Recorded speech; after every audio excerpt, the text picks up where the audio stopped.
नमस्कार दोस्तों, welcome back to your own channel A capital. So guys, इस video में हम ये डिस्कशन करने वाले हैं कि जो इंडेक्स के कॉन्स्टिट्यूएंट्स या इंडेक्स के जो वेटेज होते हैं, बेसिकली वो स्टॉक्स जो किसी इंडेक्स को चलाते हैं।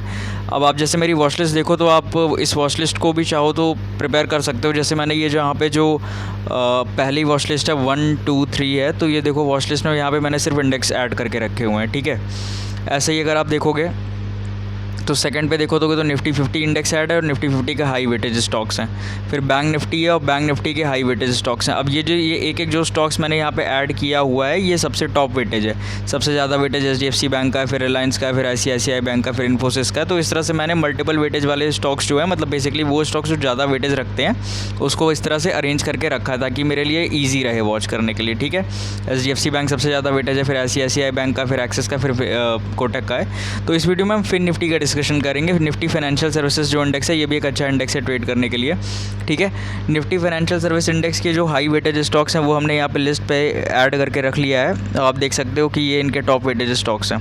अगर परसेंटेज वाइज मैं इसका डिस्ट्रीब्यूशन आपको बताऊँ यहाँ पे, तो ये जो स्टॉक है ये 31% के आसपास होल्ड करता है, ये 22% के आसपास होल्ड करता है, ये 9% है, ये 8% है, या 8.6% है, राइट। ये 5% है, ये 2% है, और बाकी नीचे ये जो स्टॉक्स हैं ये सारे 1% है। बजाज फिनसर्व, श्रीराम फाइनेंस और SBI लाइफ। तो बेसिकली अगर कहें जो सबसे ज़्यादा हाई वेटेज स्टॉक्स हैं वो HDFC बैंक है, ICICI बैंक है, ठीक है, फिर एक्सिस बैंक है, एक्सिस बैंक 9% के आसपास है, और SBI है, राइट, जो कि लगभग 8.5% के आसपास। फिर कोटक महिंद्रा है जो 6.5% के आसपास है। तो इन 5 स्टॉक्स पे अगर आप नज़र रखते हो तो दैट इज़, देखो ये भी सारे बैंकिंग वाले स्टॉक्स ही हैं। कोई भी स्टॉक्स ऐसा नहीं है अब जैसे बजाज फाइनेंस है या फिनसर्व है तो ये बैंक निफ्टी के कॉन्स्टिट्यूएंट्स नहीं है। ये जो हैं ये सारे बैंक निफ्टी के भी कॉन्स्टिट्यूएंट्स हैं और फिन निफ्टी के भी हैं। तो ये स्टॉक्स जो हैं बैंक निफ्टी के लिए भी इंपॉर्टेंट रोल प्ले करते हैं और फिन निफ्टी के लिए भी ये इंपॉर्टेंट रोल प्ले करते हैं, राइट। और यही स्टॉक्स जो है मतलब बैंक निफ्टी और फिन निफ्टी दोनों में बड़ा वेटेज प्ले करते हैं। अब ये सोचोगे ये परसेंटेज कहाँ से मुझे देखने को मिला, तो ये ऐसे देखने को मिलता है। आप इस पे आओ, ठीक है, ओके, यहाँ पे आओ आप गूगल क्रोम पे, यहाँ पे आप सर्च करो निफ्टी फाइनेंशियल, ठीक है, सर्विसेज इंडेक्स करके आ गया। तो इंडेक्स को हम हटा देते हैं, यहाँ पर मैं कर देता हूँ निफ्टी फाइनेंशियल सर्विसेज कॉन्स्टिट्यूएंट्स, ये आपको सर्च करना है। ठीक है, आप सर्च करोगे तो ये पहला जो आएगा niftyindices.com, आपको इसको ही क्लिक करना है और ओपन करना है। ठीक है, तो यहाँ पे आप ओपन करोगे, ठीक है, और यहाँ पे ओपन करने के बाद ये आती है इसकी फैक्ट शीट पे क्लिक करोगे तो ये यहाँ से डाउनलोड, मैंने पहले से डाउनलोड करके रखा हुआ था तो ये ऑलरेडी डाउनलोडेड दिखा रहा है।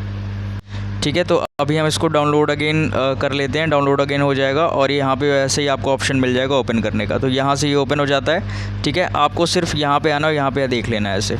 ठीक है, तो यहाँ से आप देख लो, यहीं से मैंने ये इंडेक्सेस वेट देख रहा हूँ, मैं लैपटॉप पे भी ओपन है तो वहीं से मैं आपको देख के बता रहा हूँ। HDFC बैंक 31% है, ICICI लगभग 22% है, और फिर ये अपना एक्सिस बैंक है 9%, SBI बैंक है 8.5%। ठीक है, उसके बाद अपने पास कोटक महिंद्रा बैंक है 6.5%। तो ये स्टॉक्स के इंडेक्सेस आप ऐसे ही इसी तरह से आप जैसे इसका ढूंढा है वैसे आप निफ्टी का भी सर्च कर सकते हो, बैंक निफ्टी का भी सर्च कर सकते हो, सेंसेक्स भी देख सकते हो, और बाकी जिस भी इंडेक्स में आप ट्रेड करते हो। जैसे मैं बैंक निफ्टी में ज़्यादातर टाइम मेरा इन्वॉल्वमेंट होता है तो मैं बैंक निफ्टी को करता हूँ, लेकिन उसके साथ ही साथ मैं फिन निफ्टी पे भी अपनी वॉच रखता हूँ। फिन निफ्टी पे भी मेरा वॉच है। रीज़न क्या है? रीज़न ये है कि जो स्टॉक्स बेसिकली फिन निफ्टी को चलाते हैं वही most of the stocks bank Nifty को भी चलाते हैं, अगर हम यहाँ तक की बात करें कोटक महिंद्रा तक की। ठीक है, यही सबसे इसके टॉप वेटेज स्टॉक्स हैं। अब वीडियो का टॉपिक तो ये नहीं है कि मतलब आपको कॉन्स्टिट्यूएंट्स बताना है कि क्या कॉन्स्टिट्यूएंट कितना वेटेज रखता है। वीडियो का टॉपिक ये है कि कॉन्स्टिट्यूएंट्स को समझना ज़रूरी क्यों है। ठीक है, why it is important to understand the constituents. अब देखो, HDFC bank, ICICI bank, Axis bank, SBI bank, Kotak bank, ये ऐसे बैंक्स हैं जो एक तरह से पूरी इंडियन इकनॉमी को चलाते हैं। ठीक है, अगर इन बैंक्स में कुछ हलचल होगी तो इन इंडेक्सेस में बहुत बड़ी हलचल हो जाएगी। ठीक है, फिर भी अगर हमें और ज़्यादा समझना है तो अगर हम बेसिकली अपनी नज़र अगर फिन निफ्टी में अगर आप ट्रेड करते हो, एक तरीके से ऐसे कह सकते हो कि अगर आप फिन निफ्टी ट्रेडर हो या फिन निफ्टी को ट्रेड करते हो तो आपको ये 2 स्टॉक्स हमेशा आपके रडार पे होने ही होने चाहिए। कौन से 2 स्टॉक्स? ये 2। आप मान लो चलो इन तीनों को थोड़ा सा छोड़ भी सकते हो, या फिर एटलीस्ट मैं तो कहूँगा कि आप इन चारों पे नज़र रखो। लेकिन अगर आप फिन निफ्टी के ट्रेडर हो तो HDFC बैंक में कोई बड़ी मूव आनी है, ICICI बैंक का कोई रिजल्ट आना है, एक्सिस बैंक की कोई न्यूज़ है, या फिर SBI बैंक की कोई डील है। अगर इन चारों स्टॉक्स को पे आप न्यूज़ फॉलो नहीं करते हो, कहने का मतलब है कि अगर आप फंडामेंटली इन स्टॉक्स को ट्रेड नहीं कर समझते हो, फंडामेंटली इनको ट्रैक नहीं करते हो, और इनके टेक्निकल्स और इनके चार्ट्स को साथ साथ अगर खोल के आप ट्रैक नहीं करते रहते हो लाइव मार्केट में जब आप ट्रेड करते हो, तो आपके ट्रेड के फेल होने के चांसेस बहुत ज़्यादा हैं, क्योंकि आप सिर्फ इंडेक्स के चार्ट को देख के ट्रेड कर रहे हो। इंडेक्स का चार्ट लगाना इज़ फाइन, आप इंडेक्स का चार्ट लगा के ट्रेड करोगे, निफ्टी फिन सर्विस का चार्ट ओपन होना चाहिए, लेकिन उसके साथ ही साथ एटलीस्ट आपको ये 3 स्टॉक्स जो बड़े स्टॉक्स हैं, आपको इनको भी अपने रडार पे हमेशा रखना होगा, इनकी न्यूज़ पे भी आपको हमेशा फॉलो करना होगा। ऐसा ना हो कि HDFC बैंक में कोई पॉजिटिव न्यूज़ आई है और आप वहाँ इंडेक्स में आप शॉर्ट बैठ गए हो क्योंकि वहाँ पर कोई 21,500 का रेजिस्टेंस बैठा है। ऐसा नहीं होगा। अगर HDFC बैंक उसे ब्रेक कर देगा तो वो रेजिस्टेंस जो है टूट जाएगा, और जो OI का सपोर्ट और ऑप्शन चेन एनालिसिस और जो हाई ओपन इंटरेस्ट जो होता है, जहाँ पे मतलब कॉल सेलिंग होती है, वो तुरंत डेटा चेंज भी हो जाता है। ठीक है, so what I meant to से in this video is that if you are trading into the indexes like in Nifty Bank और in Nifty Financial Services, आपको हमेशा जो इनके टॉप वेटेज स्टॉक्स हैं उन पे हमेशा आपकी नज़र होनी चाहिए। सिर्फ इन निफ्टी का हम इस वीडियो पे फोकस रखना चाहेंगे, तो फिर ये चीज़ समझना यहाँ पे इसीलिए ज़रूरी है कि आपको इन मेजर स्टॉक्स को ट्रैक करना ज़रूरी है। सिंपल, अगर आप इनको ट्रैक करते रहोगे और इनकी न्यूज़ से वाकिफ़ रहोगे तो आप जो इंडेक्स ट्रेडिंग है इसमें बहुत ज़्यादा ट्रेड करके पैसा बना लोगे अगर आप ऑप्शंस को ट्रेड करते हो, राइट।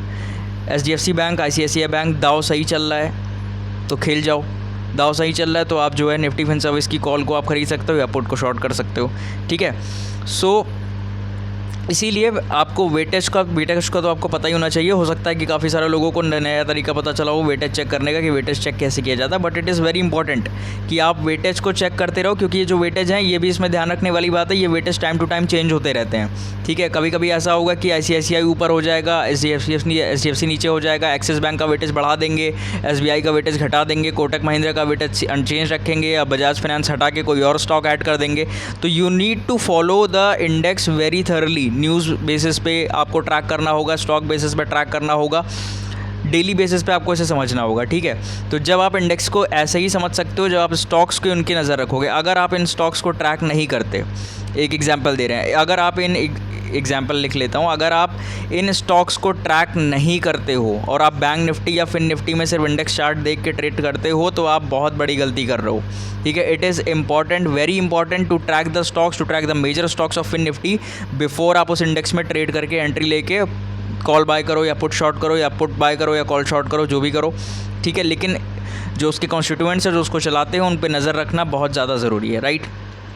तो जो मेरा पर्पस था बताने का इस वीडियो में वो सिंपल यही था कि आपको ये चीज़ हमेशा ध्यान रखनी है कि जिस इंडेक्स में आप ट्रेड करते हैं उसके हाई वेटेज स्टॉक्स में क्या मूवमेंट हो रही है या क्या न्यूज़ चल रही है। अगर स्टॉक को ट्रैक नहीं करते हो और ट्रेड करने जा रहे हो तो कुछ भी हो सकता है, कोई चार्ट, कोई पैटर्न, कोई स्ट्रैटेजी फॉलो नहीं कर सकते हो तब भी कुछ भी हो सकता है। ठीक है, ज़्यादातर चांसेस उसमें यही कि लॉस हो सकते हैं। तो मेरा मतलब जो बताने का, वीडियो बनाने का पर्पस था वो ये था कि आपके पास भी ऐसी एक वॉच लिस्ट आप प्रिपेयर कर सकते हो। देखो ये निफ्टी मिड सेलेक्ट के भी स्टॉक्स मैंने यहाँ पे हाई वेटेज करके रखे हैं। उसको बहुत टाइम से मैंने निफ्टी मिड सेलेक्ट को ट्रैक नहीं किया, इसका इंडेक्सोग्राम फैक्ट शीट मैंने चेक नहीं करी है, तो मुझे अभी नहीं पता इसमें हाई वेटेज में कुछ चेंजेस हुए या नहीं हुए। तो मैं ऐसे माहौल में इसमें मैं कोई ट्रेड या एंट्री नहीं करूँगा।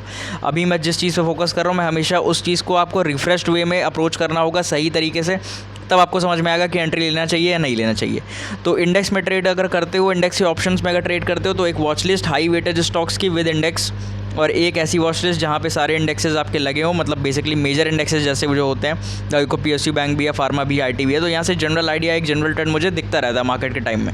मैं नहीं ट्रेड कर रहा हूँ, ऑफिस में हूँ, तब भी मुझे एक आइडिया मिलता रहता है कि क्या हो रहा है। ठीक है, तो इट इज़ इम्पॉर्टेंट कि आपके पास एक वॉच लिस्ट होनी चाहिए जहाँ पे आप इंडेक्स का major stocks with percentage wise arrange करके रख लो, तभी आपके लिए वो ट्रैक करना, ट्रेड करना आसान होगा, राइट।